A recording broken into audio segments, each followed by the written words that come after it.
Today we're going to be working on this Hotpoint stove. We're actually going to be replacing the element in the oven. Even if your oven isn't a Hotpoint oven, this fix should work for you.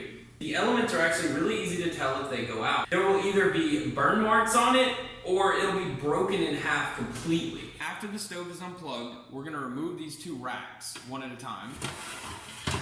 Once you've got the racks out, the element is exposed and we can start to work on it.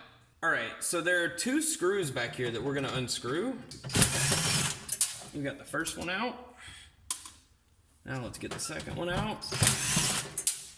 Alright, so now that we've got both of these screws unscrewed, you can actually pull the element out and it'll show you these two leads that are in the back. So you want to disconnect these and not lose them in the back, hopefully. So I'm gonna disconnect this one and then set it there, and then I'm gonna disconnect the other one. You just pull them off just like that, and then let it go, and mine both went to the back, so I'll probably be fishing those out. Now we're gonna put the new element in, and I just place it in.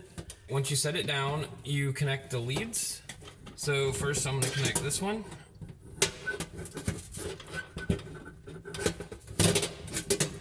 Alright, so now I'm going to connect the next lead, like so. Alright, and they're both connected. So once these are connected, you just stick it back in. We're going to stick the first screw back. That's the first one, and now we stick the second screw back.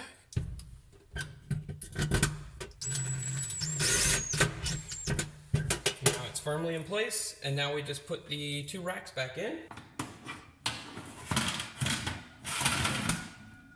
And now that you've got both your racks back in and the new element in place, your oven should be ready to go. Now you can plug it in and give it a run. I hope this helped you guys out. Thanks for watching.